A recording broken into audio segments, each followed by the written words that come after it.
ओम शांति।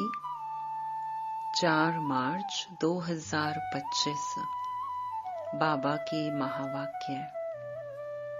मीठे बच्चे, जिन्होंने शुरू से भक्ति की है, 84 जन्म लिए हैं, वह तुम्हारे ज्ञान को बड़ी रुचि से सुनेंगे, इशारे से समझ जाएंगे।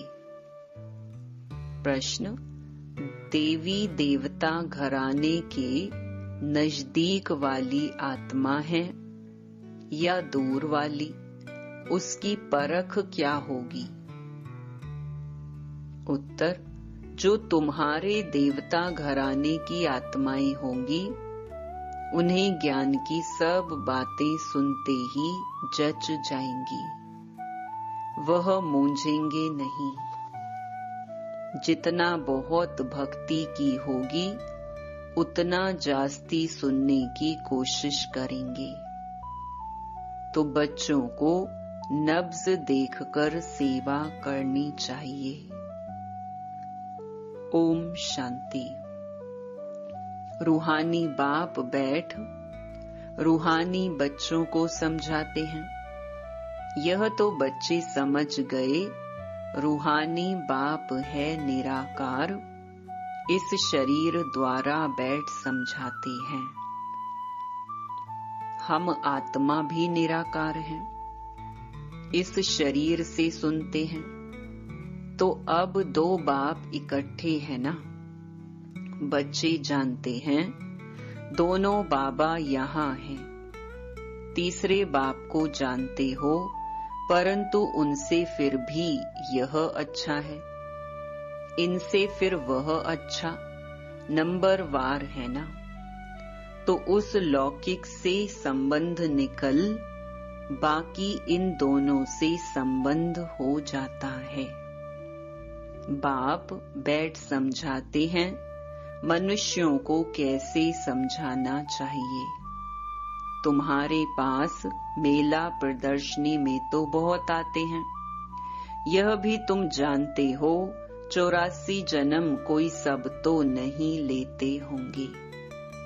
यह कैसे पता पड़े यह 84 जन्म लेने वाला है या 10 जन्म लेने वाला है व 20 जन्म लेने वाला है? अब तुम बच्चे यह तो समझते हो कि जिसने बहुत भक्ति की होगी शुरू से लेकर, तो उनको फल भी इतना ही जल्दी और अच्छा मिलेगा।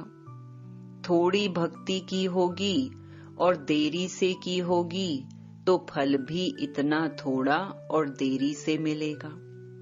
यह बाबा सर्विस करने वाले बच्चों के लिए समझाते हैं। बोलो, तुम भारतवासी हो तो बताओ, देवी देवताओं को मानते हो? भारत में इन लक्ष्मी नारायण का राज्य था ना।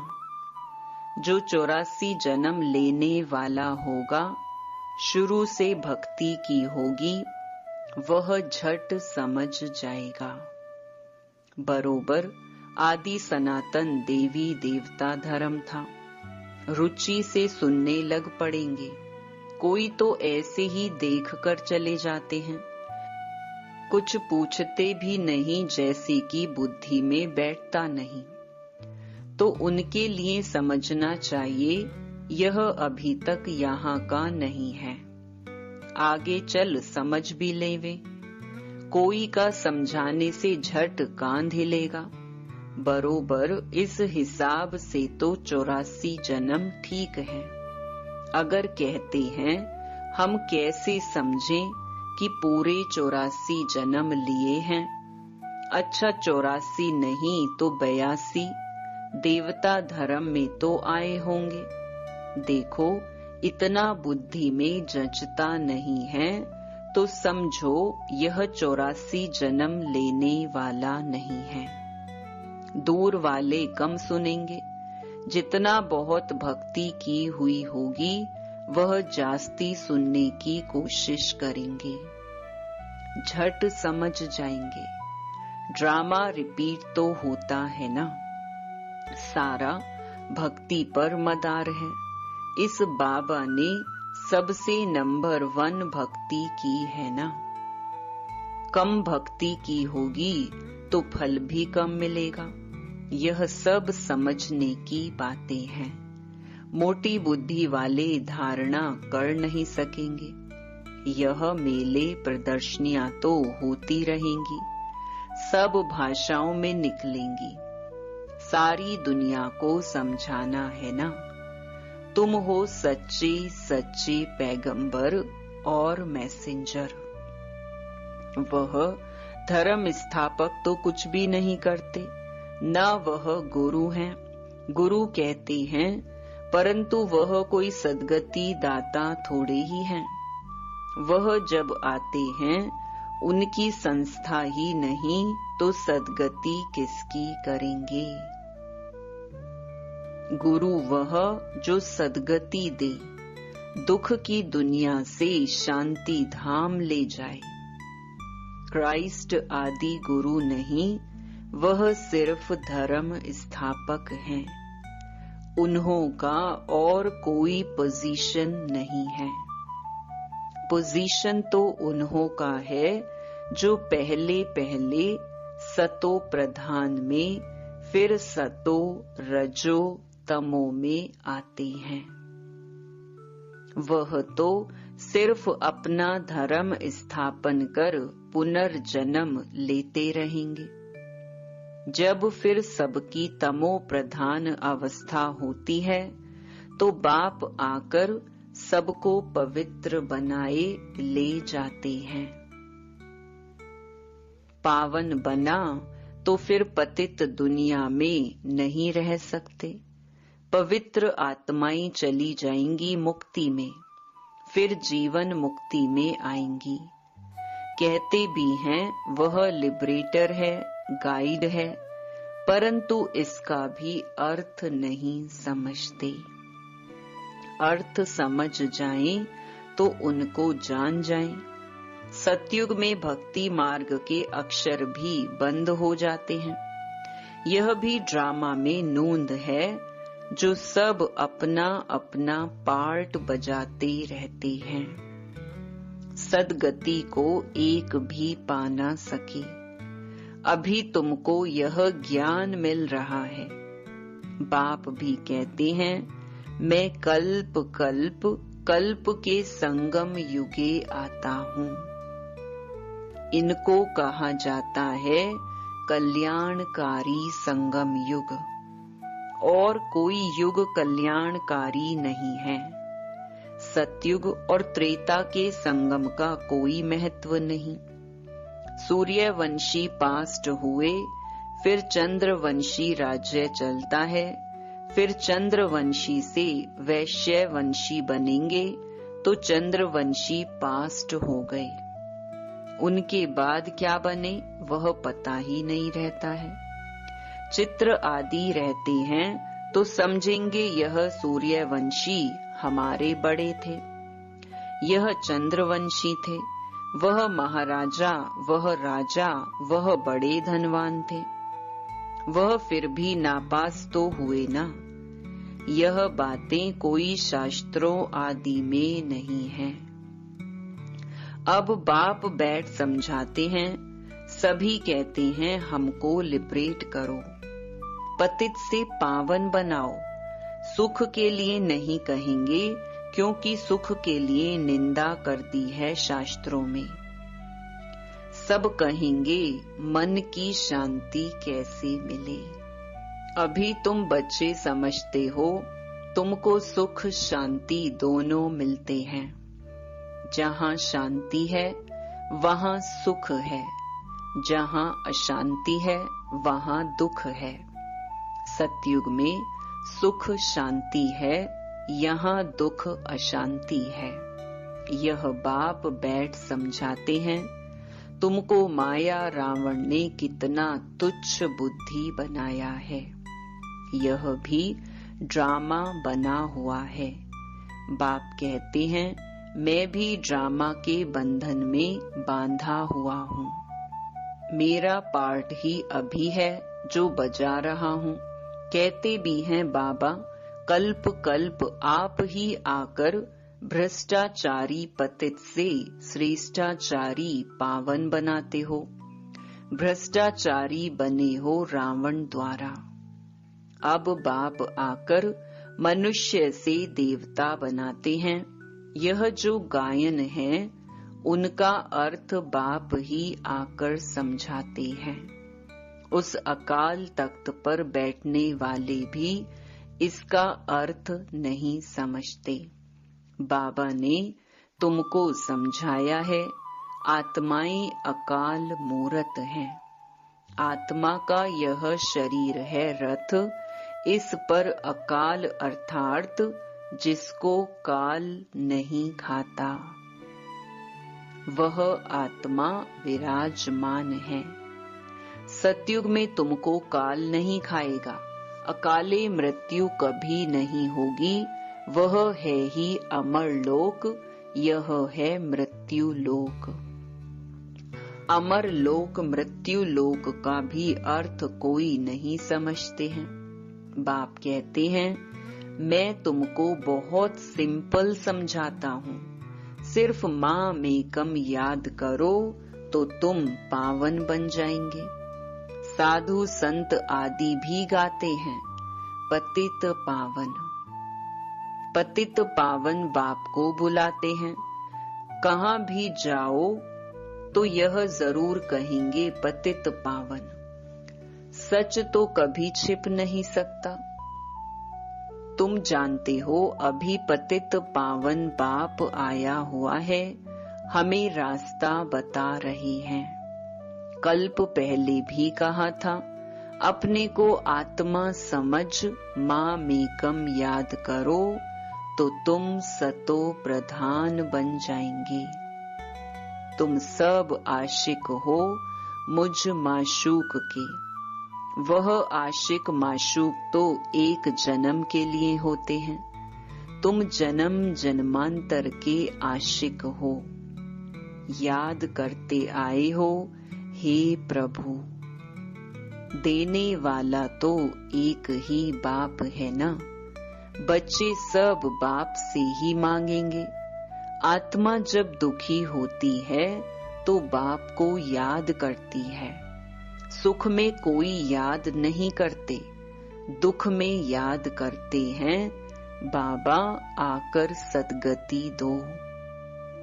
जैसे गुरु के पास जाते हैं, हमको बच्चा दो।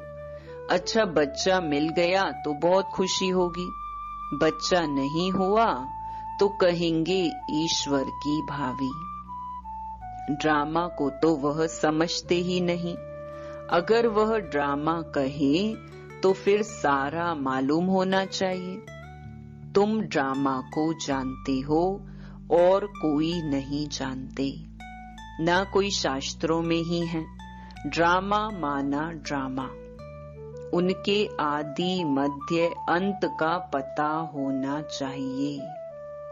बाप कहते हैं, मैं 5-5 हजार वर्ष बाद आता हूँ। यह 4 युग बिल्कुल इक्वल हैं। स्वास्तिका का भी महत्व है ना। खाता जो बनाते हैं तो उसमें स्वास्तिका बनाते हैं। यह भी खाता है ना। हमारा फायदा कैसे होता है, फिर घाटा कैसे पड़ता है। घाटा पड़ते पड़ते अभी पूरा घाटा पड़ गया है। यह हार जीत का खेल है। पैसा है और हेल्थ भी है तो सुख है। पैसा है, हेल्थ नहीं तो सुख नहीं। तुमको हेल्थ वेल्थ दोनों देता हूँ तो हैप्पीनेस है ही। जब कोई शरीर छोड़ता है तो मुख से तो कहते हैं फलाना स्वर्ग पधारा, लेकिन अंदर दुखी होते रहते हैं। इसमें तो और ही खुश होना चाहिए। फिर उनकी आत्मा को नरक में क्यों बुलाते हो? कुछ भी समझ नहीं है। अभी बाप आकर ये सब बातें समझाते हैं। बीज और झाड़ का राज समझाते हैं। ऐसे झाड़ और कोई बना ना सके। यह कोई इसने नहीं बनाया है, इनका कोई गुरु नहीं था। अगर होता तो उनके और भी शिष्य होते ना। मनुष्य समझते हैं इनको कोई गुरु ने सिखाया है, या तो कहते परमात्मा की शक्ति प्रवेश करती है। अरे, परमात्मा की शक्ति कैसे प्रवेश करेगी? बेचारे कुछ भी नहीं जानते। बाप खुद बैठ बताते हैं, मैंने कहा था मैं साधारण बूढ़े तन में आता हूँ, आकर तुमको पढ़ाता हूँ। यह भी सुनते हैं, अटेंशन तो हमारे ऊपर है। यह भी स्टूडेंट है। यह अपने को और कुछ नहीं कहते। प्रजापिता सो भी स्टूडेंट है। भल इसने विनाश भी देखा, परंतु समझा कुछ भी नहीं। आहिस्ते आहिस्ते समझते गए, जैसे तुम समझते जाते हो। बाप तुमको समझाते हैं, बीच में यह भी समझते जाते हैं, पढ़ते रहते हैं। हर एक स्टूडेंट पुरुषार्थ करेंगे पढ़ने का। ब्रह्मा विष्णु शंकर तो हैं सूक्ष्म वतनवासी। उन्हों का क्या पार्ट है, यह भी कोई नहीं जानते। बाप हर एक बात आपे ही समझाते हैं। तुम प्रश्न कोई पूछ नहीं सकते।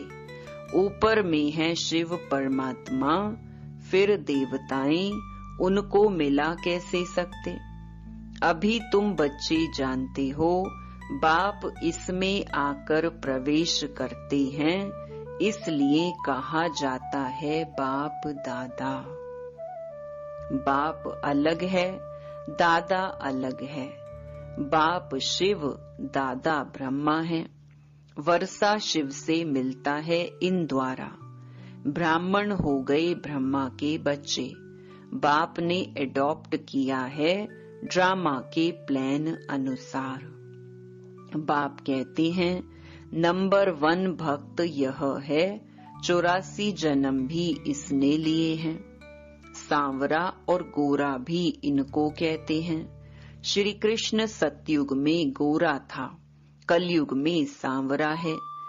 पतित है ना, फिर पावन बनते हैं। तुम भी ऐसे बनते हो। यह है आयरन एजेड वर्ल्ड, वह है गोल्डन एजेड वर्ल्ड। सीढ़ी का किसको पता नहीं है। जो पीछे आते हैं वह 84 जन्म थोड़े ही लेते होंगे। वह जरूर कम जन्म लेंगे, फिर उनको सीढ़ी में दिखा कैसे सकते। बाबा ने समझाया है, सबसे जास्ती जन्म कौन लेंगे, सबसे कम जन्म कौन लेंगे। यह है नॉलेज। बाप ही नॉलेजफुल पतित पावन है। आदि मध्य अंत की नॉलेज सुना रहे हैं।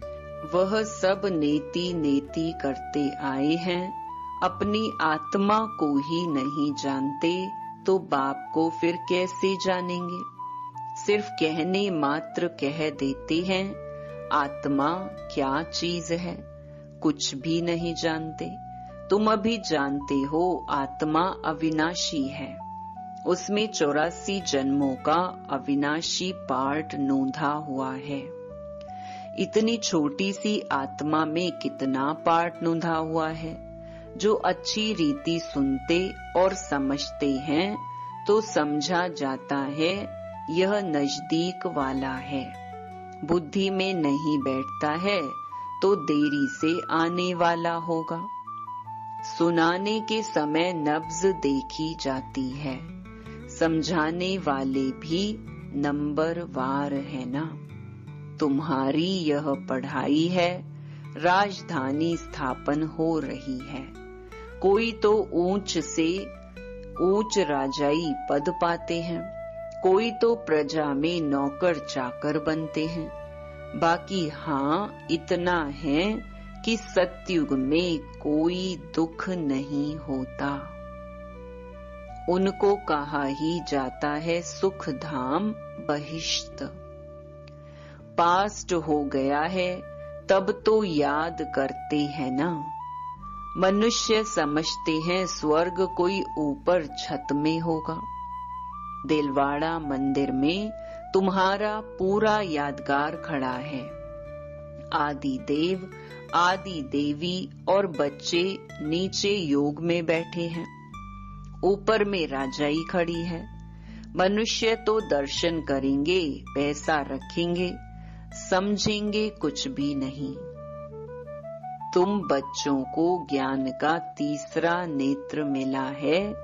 तुम सबसे पहले तो बाप की बायोग्राफी को जान गए, तो और क्या चाहिए।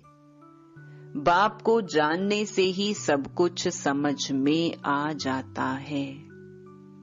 तो खुशी होनी चाहिए। तुम जानते हो अभी हम सतयुग में जाकर सोने के महल बनाएंगे, राज्य करेंगे।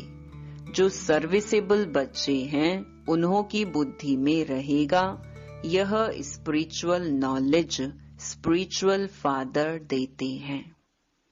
स्पिरिचुअल फादर कहा जाता है आत्माओं के बाप को। वही सद्गति दाता है, सुख शांति का वर्षा देते हैं। तुम समझा सकते हो यह सीढ़ी है भारतवासियों की जो 84 जन्म लेते हैं। तुम आते ही आधे में हो तो तुम्हारे 84 जन्म कैसे होंगे। सबसे जास्ती जन्म हम लेते हैं। यह बड़ी समझने की बातें हैं। मुख्य बात ही है पतित से पावन बनने लिए बुद्धि योग लगाना है। पावन बनने की प्रतिज्ञा कर फिर अगर पतित बनते हैं तो हडगुड़ एकदम टूट पड़ती है, क्योंकि 5 मंजिल से गिरते हैं। बुद्धि ही मलेच्छ की हो जाएगी। दिल अंदर खाता रहेगा, मुख से कुछ निकलेगा नहीं। इसीलिए बाप कहते हैं खबरदार रहो।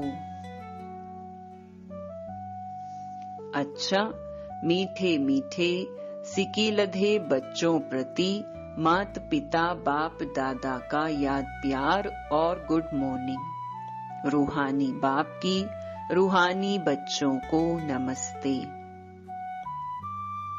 धारणा के लिए मुख्य सार। पहला, इस ड्रामा को यथार्थ रीति समझ माया के बंधनों से मुक्त होना है। स्वयं को अकाल मूरत आत्मा समझ बाप को याद कर पावन बनना है। दूसरा, सच्चा पैगंबर और मैसेंजर बन सबको शांति धाम सुख धाम का रास्ता बताना है। इस कल्याणकारी संगम युग पर सभी आत्माओं का कल्याण करना है। वरदान, बाप और सेवा की स्मृति से एकरस स्थिति का अनुभव करने वाले सर्व आकर्षण मुक्त भव। जैसे सर्वेंट को सदा सेवा और मास्टर याद रहता है, ऐसे वर्ल्ड सर्वेंट सच्चे सेवाधारी बच्चों को भी बाप और सेवा के सिवाय कुछ भी याद नहीं रहता। इससे ही एकरस स्थिति में रहने का अनुभव होता है। उन्हें एक बाप के रस के सिवाय सब रस नीरस लगते हैं। एक बाप के रस का अनुभव होने के कारण कहाँ भी आकर्षण नहीं जा सकती। यह एकरस स्थिति का तीव्र पुरुषार्थ ही सर्व आकर्षणों से मुक्त बना देता है। यही श्रेष्ठ मंजिल है। स्लोगन, नाजुक परिस्थितियों के पेपर में पास होना है तो अपनी नेचर को शक्तिशाली बनाओ। अव्यक्त इशारे सत्यता और सभ्यता रूपी कल्चर को अपनाओ। जब भी कोई असत्य बात देखते हो, सुनते हो, तो असत्य वायुमंडल नहीं फैलाओ। कई कहते हैं यह पाप कर्म है ना। पाप कर्म देखा नहीं जाता, लेकिन वायुमंडल में असत्यता की बातें फैलाना यह भी तो पाप है। लौकिक परिवार में भी अगर कोई ऐसी बात देखी व सुनी जाती है तो उसे फैलाया नहीं जाता। कान में सुना और दिल में छिपाया। यदि कोई व्यर्थ बातों का फैलाव करता है तो यह छोटे छोटे पाप उड़ती कला के अनुभव को समाप्त कर देते हैं। इसीलिए इस कर्मों की गहन गति को समझकर यथार्थ रूप में सत्यता की शक्ति धारण करो। अच्छा, ओम शांति।